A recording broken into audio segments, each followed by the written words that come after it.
이제 말씀을 좀 보도록 하겠습니다. 여러분이 이게 정말 잘 아는 본문이고 참 이게 순교에 대한 설교를 얼마나 들으셨나 모르겠습니다만 참 부담이 되는 주제라고는 생각합니다. 오늘 이 본문을 보시면 스데반이 이렇게 설교를 하고 이제 이 바리새인들이 이렇게 화를 내서 스데반을 죽이게 되죠. 여기서 먼저 하나 볼 수 있는 거는 교양과 인격은 다르고 교양과 영성은 다르다라는 생각을 합니다. 제일 어떻게 보면 이 사회에서 가장 높으신 분들이잖아요. 근데 이제 전혀 교양도 수속도 지키지 않고 이렇게 막무가내로 죽여버리는 그런 모습을 보게 되죠. 근데 반대로 스데반은 정말 예수님처럼 이렇게 그들을 용서해달라고 하면서 예수님처럼 죽어가는 모습을 보게 됩니다. 그래서 이제 순교에 대해서 두 가지 대지로 보고 싶습니다만 먼저 순교란 무엇인가라는 것 자체를 조금 같이 생각해 봤으면 좋겠습니다. 여러분은 순교에 대해서 어떤 인상을 가지시나요? 하나님 너무하다 이런 생각이 드시나요? 아니면은 대부분 순교하시는 분들이 가장 유능한 분들이 젊을 때 돌아가시거든요. 아깝다 이런 생각이 드시나요? 혹시 난 순교에 정말 동경한다 이런 분들이 혹시 계실려나 모르겠지만 저도 뭐 이 세상은 험악하고 순교하면 하나님이 영광이기 때문에 순교가 참 동경까지는 아니지만 그런 생각을 해본 적이 있습니다만 저기 대박 나게 해주신 아내님을 또 결혼하니까 또 한번 이게 쉬운 일이 아니구나. 아기가 태어나니까 이건 정말 이게 쉬운 일이 아니구나. 이거 할 그게 아니구나라는 생각까지 드는데 참 쉬운 일이 아니라는 생각이 듭니다. 스데반이 첫 순교자죠. 신약 시대에서. 스데반은 참 성령 충만하고 그래서 하나님 영광을 보면서 하나님의 우편에 앉으신 예수님을 보면서 예수님처럼 자신의 영을 하나님께 맡겨드리고 또 예수님처럼 사람들을 용서해 주십시오라고 이렇게 기도를 하면서 이렇게 순교를 하셨죠. 그러니까 제가 이렇게 결혼하고 애를 낳으니까 이게 참 불가능한 일이더라고요. 청년 때야 뭐 나 하나 내모하면 하나 불사르면 그만이지만 상상이 안 가는 참 귀하고도 그런 죽음인데 예수님을 생각해 보면은 참 그렇죠. 의인을 뭐 성경에 늘 우리가 듣는 말이지만 의인을 위하여 대의 명분을 위해서 죽을 수는 있어도 원수를 위하여 내가 저 가족을 남기고 죽는다. 원수를 위하여 저 아이를 드린다. 이게 상상할 수 없는 일이라는 생각은 듭니다. 그래서 순교가 참 귀하다는 생각은 듭니다. 순교하면 떠오르는 말씀이 있다고 생각합니다. 요한복음 12장 24절 말씀이죠. 이거는 좀 여러분이 읽어주셨으면 좋겠습니다. 요한복음 12장 24절 내가 진실로 진실로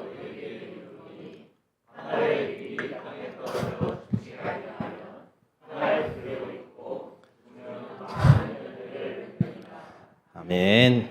그렇죠? 예수님이 이렇게 첫 순교자가 되셨고 그 예수님의 본을 따르는 많은 분들이 이 순교의 길을 걸어가셨고 그리고 가장 중요한 것은 그들이 죽음으로 많은 열매를 맺었다는 거죠. 이 기독교의 역사를 배워보면은 논란의 여지 없이 순교 위에 교회가 세워지고 그 땅에 영적인 밭이 기경됐다는 것을 우리가 알 수 있습니다. 이 순교를 좀 생각하기 전에 좀 더 일반적인 얘기를 하고 싶습니다만 우리가 크리스천이 되는 게 뭘까? 예수님을 따른다. 우리가 예수님을 따른다죠. 예수님을 따르는 게 어떤 길인가? 그럼 또 제자가 되는 길은 또 어떤 길인가? 좀 그런 생각을 많이 해보는데요. 우리 제자 하면 또 떠오르는 말씀이 있습니다. 누가복음 9장 23절 이건 제가 읽겠습니다. 또 무리에게 이르시되 아무든지 나를 따라오려거든 자기를 부인하고 날마다 제 십자가를 지고 나를 따를 것이니라. 아멘. 이렇게 아멘을 이렇게 해주셨습니다만, 자 우리 십자가를 진다는 게 어떤 일일까요? 뭐 이제 결혼하신 분들은 이제 아내가 십자가고 뭐 남편이 십자가일 수도 있고 그 말을 듣는 게 십자가일 수도 있고 또 아이를 키우는 게 십자가고 꼭 뭐 그건 일상의 일이고 우리가 이제 여러 주님을 따르려고 뭐 복음을 전하려면 참 뭐 이런저런 게 많지 않습니까? 그런 게 다 십자가라고 생각합니다. 뭐 여러 가지 표현을 할 수 있겠지만 십자가를 지는 것 중에서 가장 최대치, 가장 궁극형, 가장 큰 헌신, 그걸 순교라고 할 수 있지 않을까 싶습니다. 그렇죠? 순교 이상의 십자가는 없다고 생각합니다. 십자가에 달려 죽는 것 자체가 순교니까.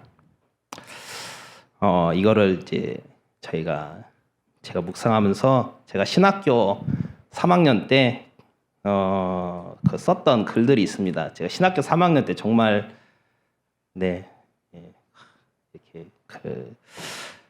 이게 가장 제 생각에 보면 인생에서 가장 고단했던 때였거든요. 근데 또 그 가장 고단한 때 저희 아내를 또 알게 됐던 정말 은혜와 고난이 함께 있는 그래서 정말 고난의 때가 은혜의 때구나라는 것을 몸소 체험하게 됐습니다만, 그때 어떤 일정을 보냈냐면 제가 스크바 교회라는 곳에 있었는데 동경에서 전철로 1시간 정도 걸려요.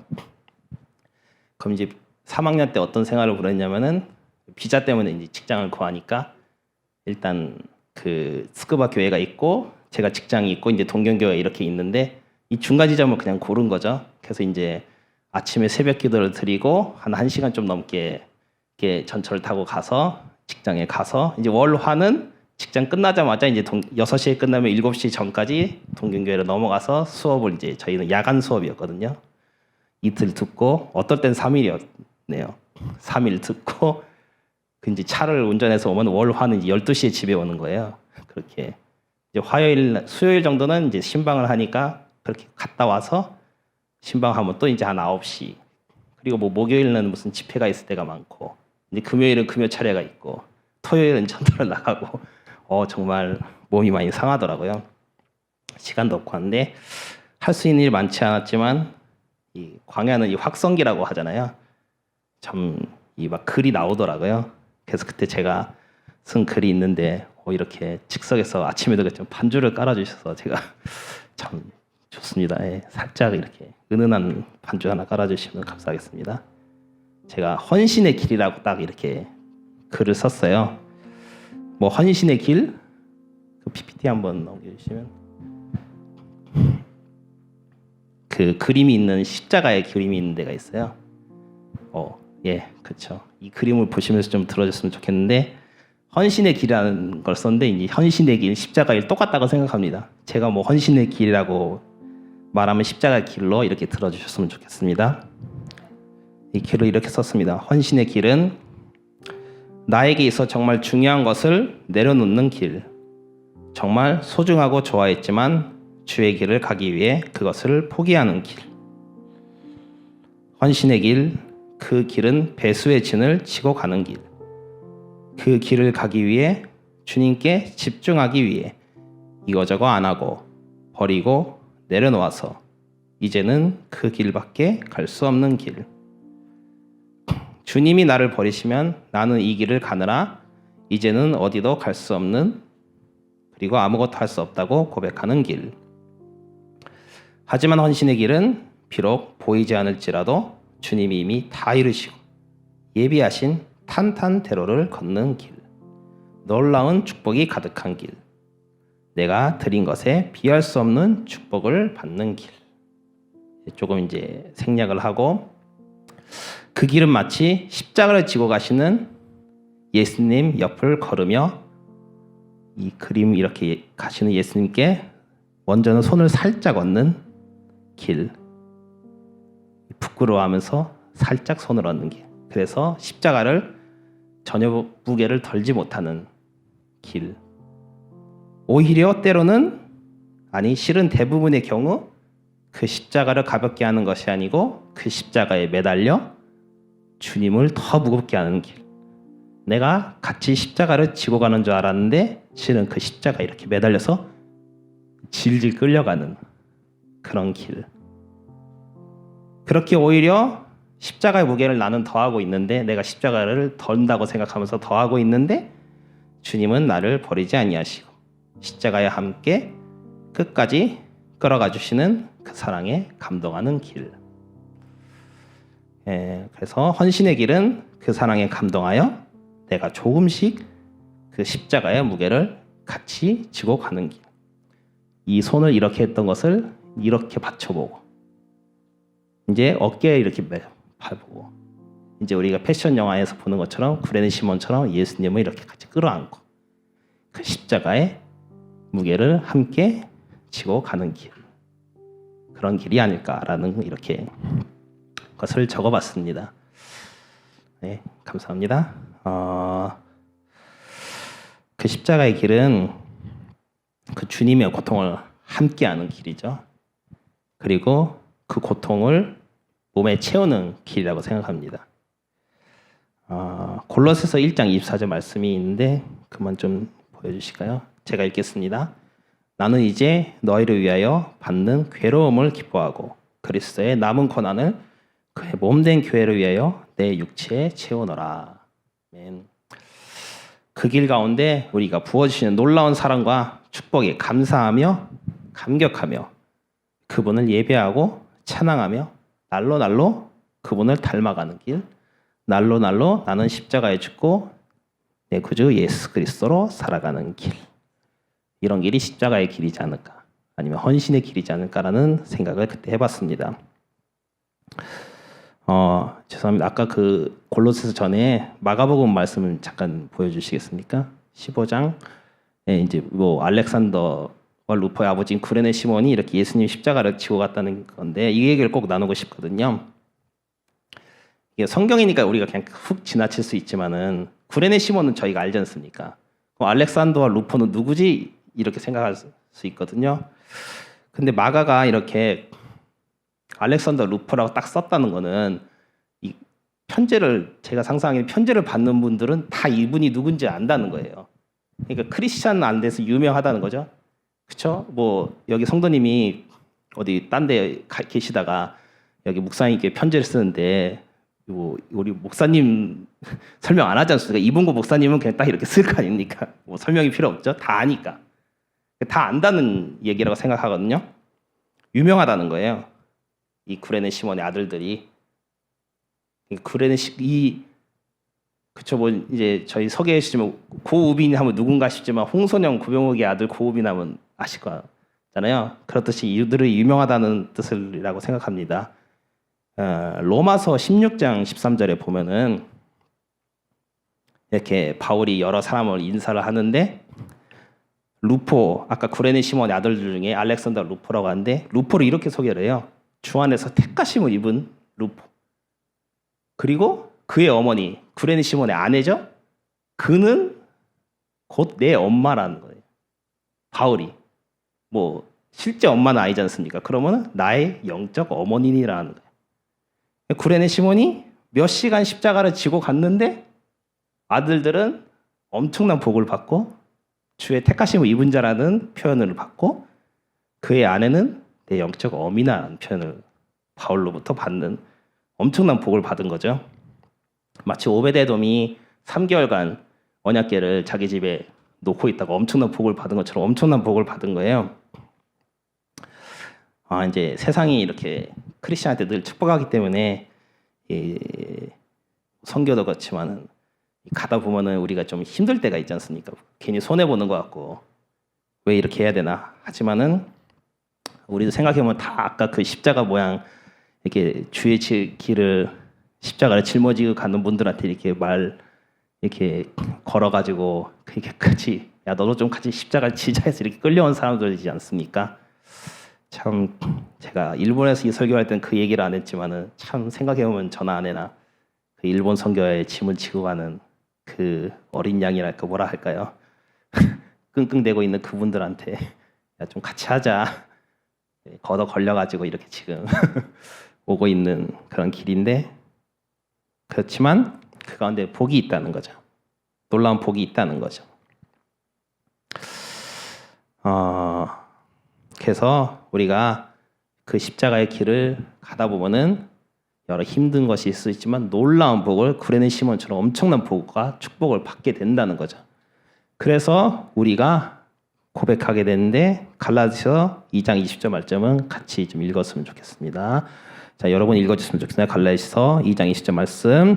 내가 그리스도와 함께 십자가에 못 박혀 왔나니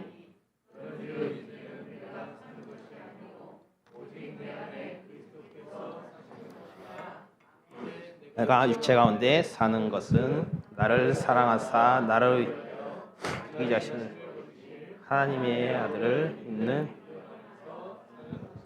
아멘. 십자가의 길 가운데 결국은 우리가 이렇게 고백할 수 있게 된다. 이게 바울의 고백이기도 하고 우리의 고백이기도 하다는 거죠. 이거를 쭉 보면서 PPT 다음 장 보여줬으면 좋겠습니다. 네. 다음 죄송합니다. 네, 순교라는 것을 이렇게 한번 제 나름대로 정리해봤습니다. 두 가지 포인트인데 왜 순교가 중요한 것인가? 이윽고 골고다 언덕에 이르렀을 때 구레네 시몬은 언덕에서 돌아오잖아요. 하지만 순교는 뭔가 그대로 끝까지 올라가서 십자가에 매달려 가는 길이라는 거죠. 그리고 순교란 생의 마지막에 스데반처럼 천국 소망과 그 어마어마한 영광을 바라며 십자가에 나를 내어드리는 길이라는 거죠. 그렇기 때문에 순교가 확실히 가치가 있게 있다는 것을 우리가 알 수 있습니다. 예수님을 본받는 길, 십자가를 지는 길, 제자의 길, 그 최대친 거죠. 모든 의미에서 궁극형이고 최대의 헌신이고 중요한 것은 그걸 통해서 이게 헛된 죽음이 아니고 생명의 길을 연다라는 것입니다. 스데반의 순교가 정말 이와 같았죠. 예수님을 닮아가고 정말 아까 말씀처럼 나는 죽고 예수로 살아가고 성령 충만해서 예수님처럼 말하고 예수님처럼 기도하고 예수님처럼 죽으며 자기 영혼을 하나님께 내어드렸다는 거죠. 저희가 다 순교를 할 수는 없지만은 이 순교가 어떤 가치를 지녔나? 순교가 무엇인가? 이 시간 이 첫 번째 대지입니다만 우리가 조금 묵상할 수 있었으면 좋겠습니다. 이 말씀을 통해서. 그래서 그렇다고 저희가 다 죽을 수 없고 다 이걸 적용할 수 없기 때문에 두 번째 대지제만 오늘의 설교 제목이기도 합니다. 일상의 순교를 감당하는 자가 되기를 그런 마음으로 두 번째 대지를 나누고자 합니다. 이게 참 이걸 준비하면서 생각이 드는 거는 그 누가복음 말씀이 거기 있을까요? 9장 23절. 제가 그냥 보시기 바랍니다. 이게 날마다 십자가를 지라고 하죠. 날마다 우리가 한번 확 죽을 수는 없지만 날마다 십자가를 지라고 말씀을 하시는데 그 일본 선교를 이렇게 하다 보면은 이게 속된 말로 한 방에 보내지 않습니다. 일본은 서서히 그 개구리를 이렇게 끓이는 그런 표현도 있잖아요. 그렇게 약간 좀 싹 죄는 게 있습니다. 어떤 일본의 작가는 일본을 늪이라고 표현했거든요. 싹 하진 않지만은 서서히 잠신시켜가는, 서서히 힘을 빼는. 그렇기 때문에 더 일상의 순교가 필요한 곳이라고 생각을 합니다. 저희가 이제 소개시켜 주셨듯이 거기에 이렇게 3명이서 있다가 안 되겠다 싶어서 제가 2019년, 18년 말에 이렇게 고민을 하다가 선교사 훈련을 가야겠다 이런 결단을 하게 돼서 2010년에 이렇게 한국에 오게 된 거거든요. 그래서 6개월간 선교사 훈련을 잘 마쳤더니만 선교사 훈련적이 애가 생기고 코로나가 터지고 그래서 이제 저희는 이제 대전에 이렇게 내려오고 아내는 있으면서 저는 한번 일본 왔다 갔다 하다가 아이 태어나고 그때 은혜가 참 많았습니다. 할머니 돌아가시고 형 결혼하고 제가 일본 들어가기 3주 전에 아버지 돌아가시고 아버지를 부양하고 딱 가게 됐거든요. 그런 은혜의 시간이었는데 이제 가서 이제 저희 이제 전에는 그냥 일본에 있으면서 일본에서 이렇게 그냥 헌신을 이렇게 한 느낌이었는데 한 1년 반 여기서 살고 가니까 정말 이제 선교제 가는 느낌인 거예요. 저희가 특히 저희 아내는 어머니 같이 곁에 살았잖아요. 애가 생기고 가서 참 많은 일들이 있었는데 참 이렇게 그 목장 모임 하시는 분들은 조금 들으셨을 수 있지만은 그 사역을 하다가 저희 아내가 막 현타가 이렇게 오는 순간들이 많이 오더라고요. 이게 뭐 다 지금 나눌 수는 없지만은 이게 뭐 어느 나라나 똑같다고 생각합니다. 근데 특별히 일본에서는 그 저희가 목장 모임을 이렇게 하시는 걸 제가 이제 참가는 안 하지만 이렇게 왔다 갔다 하면서 보면은 드는 느낌이 있어요. 밭이 다르다. 영적인 밭이 다르다. 물론 그거 읽기 위해서 목사님이나 뭐 장로님이나 여러분들이 많은 이렇게 수고를 하셨다고 생각합니다만은 밭이 다르다는 생각이 들어요. 그러니까 이제 일본이 힘든 거는 물론 이제 우리가 지금 설교를 통해서 저희가 하늘의 상에 대한 얘기를 많이 할 거지만은 이게 좀 힘든 거예요. 그 쏟은 헌신과 쏟은 수고에 비해서 그러니까 이제 실제로는 열매가 있을 수 있겠는데 하나님이 또 다 받으셨지만 눈에 보이는 게 너무 적으니까 근데 막 10년 막 이렇게 아내가 거의 10년 가까이 이제 거의 사는데 10년 이렇게 했는데 이제야 실제 신앙의 모습을 이렇게 커밍아웃 같은 걸 하기도 하고 좀 쭉 애 보면서 열심히 케어했는데 뭐 땅 큰 교회로 가버리기도 하고 막 이러니까 힘이 빠지는 거죠. 그런 순간을 많이 맞이하기 때문에 더더욱 이렇게 일상의 순교가 필요하고 또 그렇기 때문에 참 기도해 주셨으면 하는데 감사한 거는 일부 때도 얘기했는데 이렇게 힘들 때면은 꼭 저희 아내는 이상한 것 같아요. 저희 아내가 힘들면 바로 한국에서 누군가가 연락을 주세요. 우리 봉 목사님이 또 이렇게 말씀 보내시 기도해 주시기도 하고 이렇게 어디 있을 때 연락해 주시기도 하고 또 목장분 이렇게 기도해 주시기도 하고 위로해 주시고 저는 그런 거 별로 없는 것 같은데 이상하게 아내가 힘들면은 바로바로 이 반응이 하나님이 왜 그러지 이러면서 아무튼 그런 일들이 굉장히 많았습니다. 그래서 아무튼 일상의 순교를 많이 요구해 오는 건데 곳인데 제 일상의 순교를 나누기 위해서 이제 PPT에도 있지만은 이 책을 좀 소개해드리면서 이 말씀을 드리려고 합니다. 이게 신앙 서적은 아닙니다. 그냥 연어라는 안도연이라는 분이 지으신 책인데 약간 어른들의 동화 같은 책이었어요. 이제 갑자기 어느 날 불현듯이 연어에 대한 책을 읽고 싶더라고요. 그래서 무작정 그냥 찾아서 사봤습니다.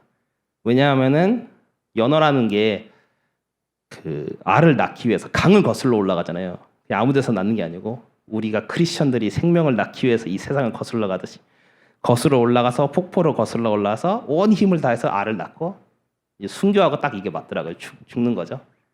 하늘의 미랄이 떨어져서 열매를 맺듯이 그런 거를 보면서 이 책을 읽고 여러모로 생각한 게 있습니다. 이 책에 이제 주인공이 이렇게 나오거든요.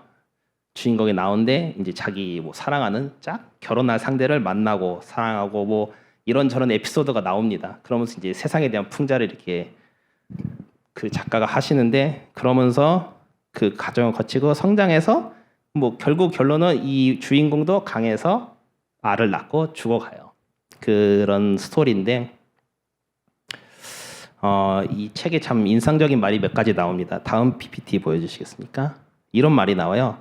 우리는 누구나 우리 아닌 것의 배경이 될 수 있다라는 말을 합니다.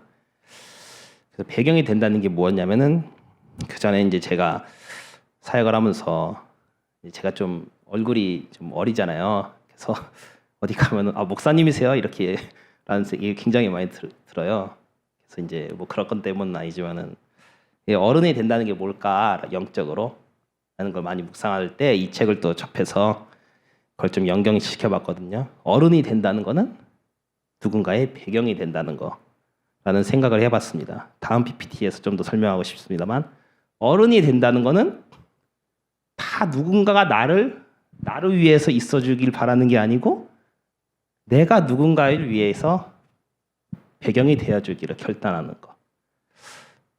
그런 게 있더라고요. 이제 교회 안에서도 보면은 이런 준비가 안 됐을 때 잘 결혼을 하시지 못하는 경우가 있더라고요. 나이 불문입니다. 이제 왜냐하면 결혼을 하면은 써 있듯이 내가 이제 배우자의 배경이 되는 거지 않습니까? 우리 홍선영 선교사님께서 원래는 이렇게 저보다 선배시고 거기서 있었는데 이제 저의 배경이 된 거고 저는 또 홍선영 선교사의 배경이 되지 않습니까? 결혼한다는 거는 배우자의 배경이 되기로 하고 또 아이가 태어나 보니까 정말 느끼는 게 아이를 갖는다는 것은 이제는 우리는 고병욱 홍선영이 아니고 우빈이 아빠 엄마가 되는 거더라고요. 자녀의 배경이 되기로 결단하는 게 또 있습니다. 그래서 다음 PPT 보시면은 그 앞에 죄송합니다. 제가 그걸 안 써놨네요. 괜찮습니다. 누군가의 배경이 된다는 것은 결국은 그 대상을 위하여 사랑하며 희생하며 섬기는 게 누군가의 배경이 된다라고 제가 이 책을 보면서 그런 생각을 했습니다. 정말 이제 임신의 과정을 한국에서 이렇게 지켜봤는데 정말 그렇더라고요. 이 부모를 보면은 이제 여자 홍선영이 아닌 엄마 홍선영이 되어가는 거잖아요. 뭐 어머님들 정말 잘 아시겠지만은 이렇게 참 임신을 이렇게 해서 점점 배가 불러오고 한데 참 아침에도 얘기했지만 그때가 참 그립더라고요. 뛰어다니지도 않고 위험하지도 않고 배 안에 넣어둘 수 있으니 참 이게 저희가 한국에 나와서 이게 애를 데리고 여기저기 가려니까 참 이게 쉽지 않은 일이더라고요. 매일 이사를 다니는 그런 느낌을 받는데 어쨌거나 10개월간 애를 베고 해산의 고통을 감당하고 그리고 해산의 고통을 감당했는데 이제 또 그 다음엔 육아를 또 해야 되고 그렇지 않습니까? 정말 수많은 것을 내려놓고 살아가게 되는 참 어머니들이 존경스러운데 또 우리 아버지들은 집 밖에서 할 일은 다 하고 퇴근이 아니고 이제 출근을 해야 되죠. 또. 집에 오면 출근이죠. 이제 출근해서 이거 하고 저거 하고 이제 저희 아내가 했던 말이 이제 자기는 우빈이 시녀라고 그럼 이제 저는 항상 이게 나는 종의 종이라고 예 그렇게 이제 종의 종이 되어서 열심히 한 1년 살아간 것 같습니다. 이제 작년에 목사고시를 준비하는데 이제 모든 거 아기가 자줘야지 할 수 있는 거예요. 공부를 이제 9시부터 하는 거죠. 보통 저녁 9시, 10시부터가 이제 제 시간인 거죠. 정말 힘들었습니다. 아무튼 어떻게 잘 했습니다. 아무튼 우리가 배경이 된다는 것이 그런 거라 생각합니다. 그게 더 어른이 된다는 거라고 생각하고요. 나만 위해서 죄는 자기 중심이잖아요. 나 할 때는 배경이 될 수가 없다는 거죠.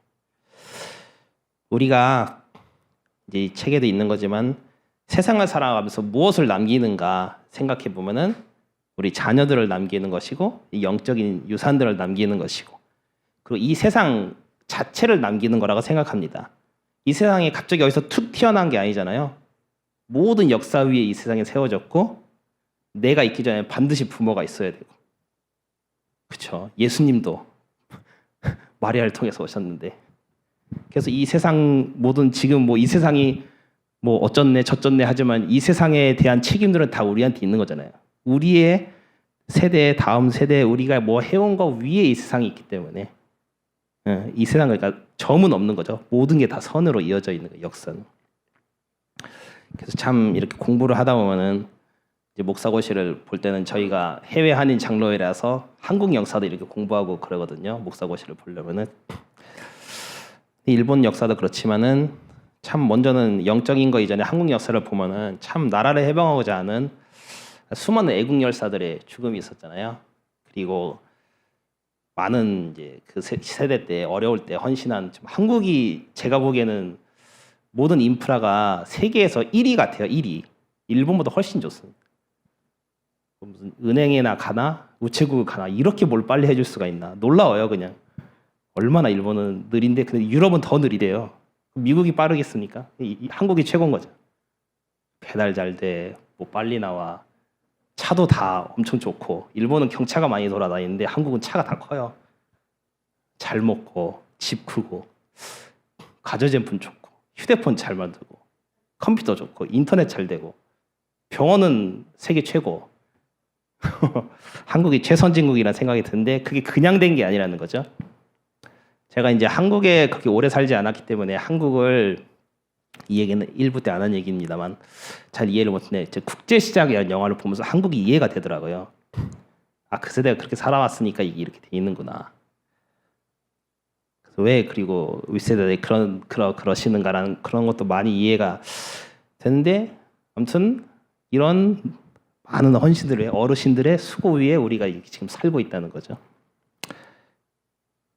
참 한국이 공항에 들어오면은 한국인들의 때깔이 다릅니다. 진짜 제일 속된 말로 잘나 보여요. 한국인이 최고로 그냥 된 게 아니에요. 선인들의 수고와 또 많은 기도지 않을까 싶습니다. 정말 우리나라의 그 영적인 그 역사를 보면은 수많은 위인들이 있잖아요.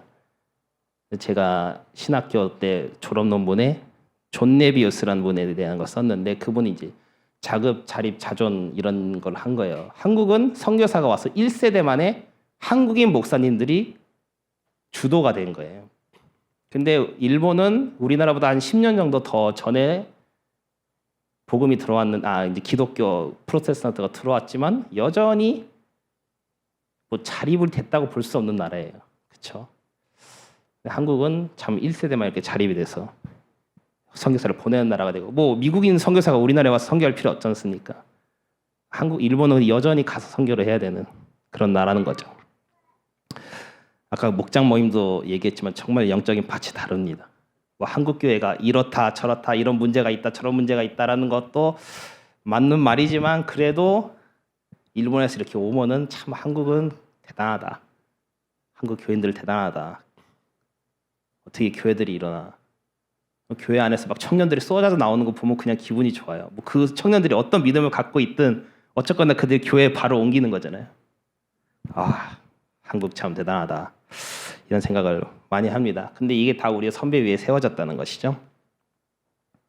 근데 이제 한국의 뭐 문제라 이런 얘기를 많이 할 때 이 책에서 나오는 표현이 있는데 한번 들어봐 주십시오. 인간들이 살아있을 때 품은 헛된 욕망의 크기와 비석의 크기가 비례한다는 것을 연어들은 알고 있다. 심지어 인간들은 살아있는 자의 비석까지 세우는 어리석음을 범하기도 한다라고 하는 거죠. 또 하나 있는데 어떤 연어가 나오는데 주인공의 친구가 아름다운 무지개를 잡으려고 나섰다가 저 무지개가 너무 좋아서 잡으러 갔다가 죽어서 돌아와요. 무지개는 아무리 화려하지만 잡을 수 없는 거잖아요. 근데 우리가 신앙인이지만 우리가 만약에 그런 헛된 것들로 해서 우리의 비석을 세우려 한다든지 아니면은 실은 우리 삶 가운데 얼마나 무지개가 많은지 한번 묵상해 봤으면 좋겠습니다. 무지개 잡으러 가는 거예요. 하늘나라에 가져갈 수 없는 거. 그거 잡으러 가다가 영적인 이제 여기서는 죽어가는 거죠. 우리가 추구하는 것 중에 무지개가 없나 그런 생각을 우리가 또 해볼 수 있습니다.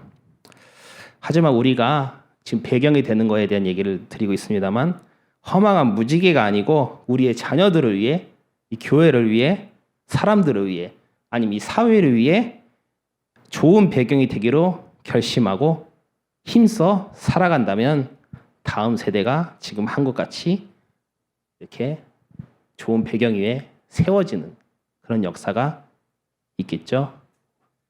우리가 좋은 배경이 될 수도 있고 근데 나쁜 배경이 될 수도 있다는 겁니다. 저희가 이제 왜 선교사 훈련을 오게 됐냐면 이제 많은 그냥 선교의 현장들을 보면서 뭐 별 생각을 그때 다 했습니다만은 어떻게 할까 이 상황을 어떻게 타개할까 생각하다가 먼저는 저희는 이제 일본에 있다 그냥 일본에서 헌신을 한 거잖아요. 먼저는 좋은 선교사가 뭔지를 알아야겠다. 그래서 이제 여러 결단을 하고 배우러 왔는데 참 좋은 시간을 가졌던 것 같습니다. 여전히 그런 것들을 고민하면서 가고 있는 것 같습니다. 어떻게 하는 것이 좋은 선교인가? 그렇잖아요. 뭐 교회도 똑같은 것 같아요. 어떤 게 좋은 신앙인가? 어떻게 교회를 하는 것이 하나님이 기뻐하시는 건가를 우리가 생각해 봐야 될 것 같습니다. 그래서 이제 그 아까 그림이 있던 PPT를 띄워줬으면 좋겠는데 곰 있고 막 여기는 나오네요. 예.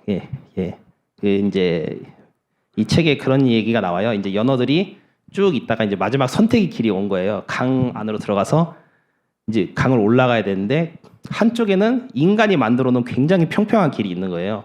쭉 그냥 갈 수 있는 고향으로. 근데 그 길은 왜 만들었겠습니까? 연어가 잘 오면은 싹 잡아먹으려고 만들어 놓은 길이죠. 그리고 이제 원래 가야 되는 곳은 우리가 이제 그 연어들을 보면 알지만 그 강을 거슬러 올라가잖아요. 근데 굉장히 험난하고 힘들고 그렇게 올라가야 되는 길. 우리의 신앙의 여정들이 생각나지 않습니까? 이 책에서 이제 주인공의 아버지가 등장을 합니다. 물론 아버지의 풍문을 들어요. 왜냐하면 아버지는 본 적이 없잖아요. 자기를 낳고 죽으셨으니까. 근데 이제 아버지가 이런 똑같은 장면 때 이제 그 아버지 세대들의 연어들이 쭉 다 인간이 만들어놓은 편한 길을 가려고 으쌰으쌰 하고 있는데 가나안 땅에서 그 10명의 정탐꾼들처럼 으쌰으쌰 하고 있는데 이 아버지가 갈렙처럼 딱 나와가지고 아니다 우리 이쪽을 가야 된다고 해서 결국은 그쪽을 가게 했다는 거예요. 그걸 이제 이 연어는 듣는 거죠. 주인공이.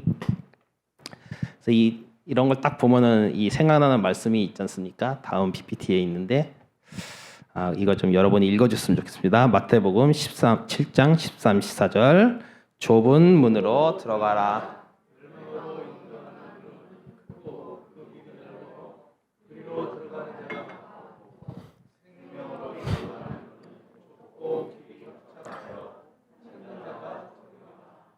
예. 그래서 다음 PPT에 보여주시면은 우리가 좋은 배경이 되려면 지금 배경 얘기하려고 하는 건데 연어가 폭포를 거슬러 오르듯이 우리가 먼저 세상을 거슬러야 하고 또 두 번째 더 힘든 거는 우리의 죄성을 거슬러야 된다는 거죠.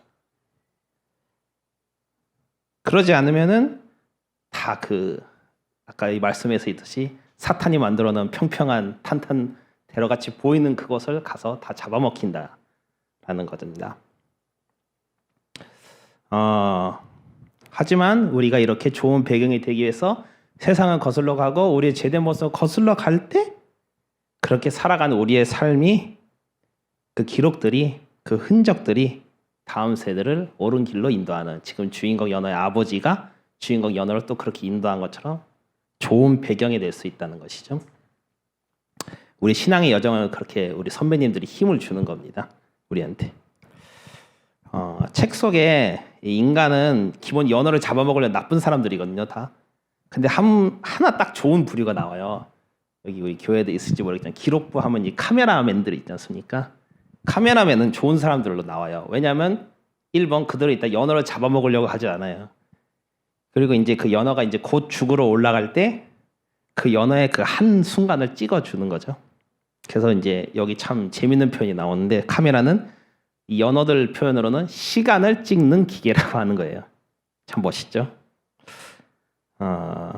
그래서 이제 이 카메라는 시간을 찍는 기계지만은 여기 지금 이 성경은 이거는 하나님의 사람들의 기록이죠. 여기는 좋은 배경도 나오고 나쁜 배경도 나오는데 이 기록들을 또 이제 하나님의 사람들이 목숨 걸고 지켜왔더라고요. 역사를 보면은 유대인들이.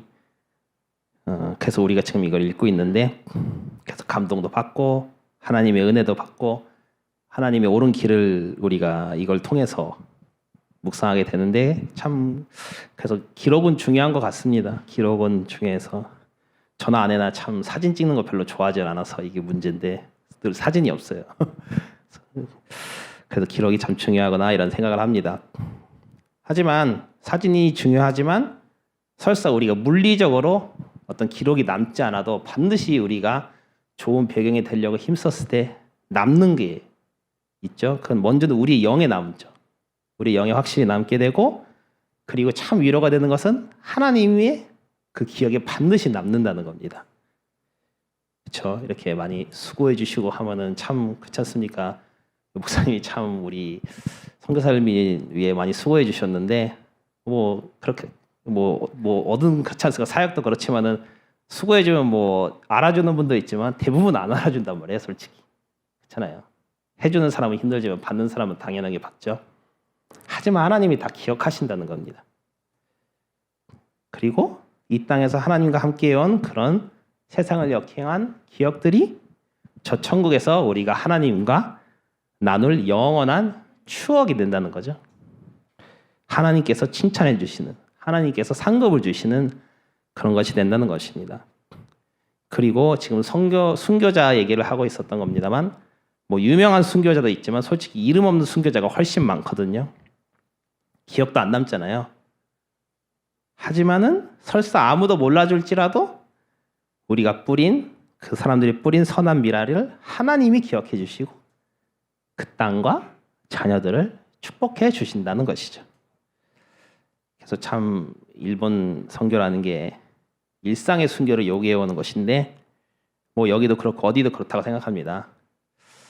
그런 믿음이 정말 필요한 것 같아요. 금방금방 눈에 보이질 않으니까 하나님이 이를 통해서 이 땅을 기여해 주신다라는 믿음을 갖고 해나갔으면 하는 마음이 듭니다. 그리고 제가 언젠가 선교 편지에 쓴 얘기지만 참 한국에 와서 부탁드리고 싶은 거는 정말 그 땅을 기경하는 기도가 많이 필요한 것 같아요. 이제 한국에 오면 일단 이렇게 뭐 마음도 편하고 이런데 일본에 뭐 교회를 담당하고 있어서 그런지 모르겠지만 막 주일마다 약간 약간 있어요. 약간 영적인 공격이랄까 그런 게 있어서 제가 선교 편지에 쓴 거는 한국에서 이제 똑같은 사람들이 유학생들이 신앙생활을 하다가 일본에 건너온 걸 좀 하는 걸 보면서 느낀 거는 한국에 있으면은 영적인 공격을 한 5 받으면은 주위에 한 50 정도의 사람들이 기도를 해주는 거예요. 백업은 50이고 받는 건 5인데 일본에 가는 거면은 이제 공격이 10이고 한 백업이 50이다 치면은 일본에 가면은 백업은 5가 되고 공격은 한 100이 되는 느낌인 거예요. 영적으로 봤을 때. 쉽지 않다.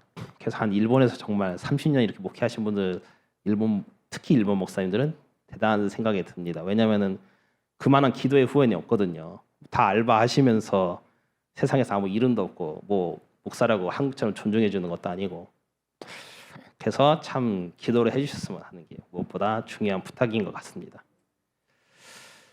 그래서 여러분이 기도해 주실 때 거기 있는 사람들이 이렇게 일상의 순교를 감당해 나갈 수 있지 않을까 생각합니다. 그래서 PPT를 한번 또 보여주셨으면 좋겠는데 제가 이제 일상의 순교에 대해서 이렇게 한번 정리해봤어요. 4가지 정도로 정리해봤는데 정서적으로, 사회적으로, 영적으로 모든 면에 있어서 어른이 되는 거, 자기 중심을 탈피해서 사람들이 나의 배경이 되기를 늘 바라는 것에서 목말라 있지 않고 내가 누군가의 배경이 되는 삶, 그리고 다음 세대를 남기고 죽어가는 연원처럼 하나의 미랄이 되어가는 삶. 그래서 이 땅과 사람들의 마음을 기경하는 삶. 3번째는 세상과 우리의 재성을 힘껏 거슬러가며 다음 세대에 진정한 가치를 남기는 삶. 그런데 우리의 위로가 되는 것은 우리의 영과 하나님이 기억에 이것이 진정으로 추억을 남기는 삶이라는 거죠. 에베소서의 5장에 18절인가요? 16절에 세월을 아끼라 때가 악하니라라고 하잖아요. 이제 제가 그 조정민 목사님 책에서 읽으면서 이렇게 깨닫게 된 건데, 그러니까 거기서 얘기하는 거죠. 이 세월을 아끼라는 시간 아끼라는 게 아니고 시간을 거기 단어는 redemption이에요. 건져 올린다, 구원하다. 희한한 표현이잖아요.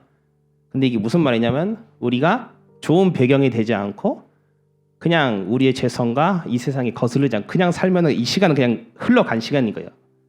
그냥 하나님의 기억에도 안 남고 그냥 흘러간 시간.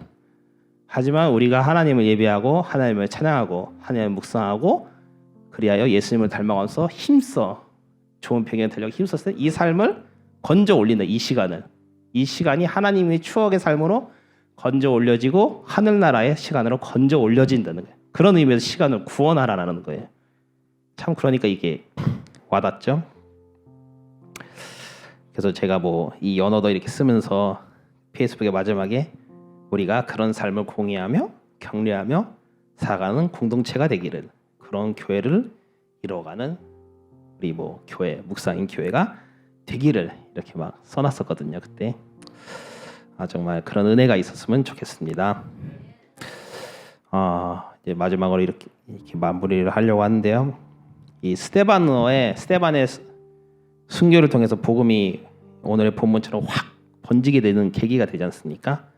그리고 무엇보다 스데반은 그 가장 능력 있는 스데반은 죽었지만 그 당신 바울이 아닌 사울에게 엄청난 임팩트를 남긴 거죠. 계속 생각났을 겁니다. 이 바울이 신약 성경에 반을 썼고 분명 그에게 어떻게 저렇게 죽어가나 임팩트를 남겼을 거라고 생각합니다. 그러니까 정말 유능하지만 아깝지 않은 죽음이었고 위대한 죽음이었고 정말 하나의 미랄이 되는 죽음이었다는 거죠. 우리가 무엇보다 기억해야 될 것은 스데반과 그 이후의 모든 순교자, 그리고 우리의 구원, 우리의 생명의 배경이 되신 분이 예수 그리스도라는 겁니다. 스데반은 마치 예수님처럼 자신을 박해한 사람을 용서하고 예수님처럼 하나님의 영광을 보면서 예수님처럼 사람들을 용서하고 자기의 영혼을 예수님의 손에, 하나님 손에 맡겨드렸죠. 그 스데반이 일상의 생활 가운데 일상의 순교를 해 나가는 사람이었다. 사람들의 배경이 되는 사람이었다는 것은 뭐 두말할 필요가 없는 사실이라고 생각합니다. 예수 그리스도의 위대한 십자가에서의 순교, 그리고 그것을 이어간 많은 우리의 신앙의 선배들, 그것을 우리가 본받아 일상의 순교자, 어른이 되어 누군가의 배경이 되는 것. 우리의 본성으로는 그게 쉽지 않죠. 쉽지 않지만 그러기 때문에 누가복음에 구하라, 좋은 것을 주시라, 성령을 주신다는 거예요. 성령을 주셔서 성령의 도우심을 받아서 우리가 시간을 건져 올리는 삶을 살아갈 수 있게 되는 것입니다. 그게 참 뭐 이렇게 설교를 듣는 건 좋지만 하는 건 힘들거든요. 근데 그럴 때 제가 그래서 구레네 시몬의 얘기를 여러분이 꼭 기억했으면 좋겠습니다. 그 몇 시간 가지고 가서 그런 엄청난 복을 받았지 않습니까? 그리고 그들이 이제 다음 생명을 잇는 그 축복을 받고 다음 생명을 잇는 이렇게 통로가 된 거죠. 지금도 저희 이제 여러분이 우리 목사님이 저희 배경이 되셔서 또 우리 아내가 배경이 되셔서 제가 여기 지금 이렇게 왔지 않습니까? 아니었으면 뭐 그냥 대전에 있는 거죠, 제가. 그래서 대전에 왔고 여러분 알게 되고 기도를 받고 또 힘을 받아서 또 이제 저희도 이 힘을 받아서 또 나름의 일본에 있는 지체들의 배경이 되기를 힘써가는 삶을 살아갈 수 있는 겁니다. 그를 통하여서 계속 이어지는 거죠. 오늘의 기도 제목, 설교 제목이죠. 일상의 순교, 생명을 이어가는 배경이 된다. 그런 삶을 살아가면서 좋은 배경이 되고 하나님이 칭찬해 주시는 저와 여러분 묵사인 교회 여러분이 되길 주님의 이름으로 축원합니다. 기도하겠습니다. 하나님 아버지 감사합니다. 귀한 주님의 공동체 이렇게 함께 예배를 드리고 말씀을 나눈 시간을 허락하심에 감사합니다. 주님께서 정말 우리의 본이 되시고 그 주님의 본을 따른 수많은 선배들이 또 우리의 본이 되어 주셨으니 우리가 그것을 감사하면서 우리도 결단하여 좋은 배경이 되는 삶, 헛되이 흘러가는 시간을 건져 올려서 하나님의 추억의 기억은 남기는 삶, 그런 삶을 살아가는 우리 모두가 될 수 있도록 주님께서 축복하여 주시옵소서. 주님의 은혜에 기대하며 감사드리며 살아계신 예수님의 이름으로 기도드렸습니다.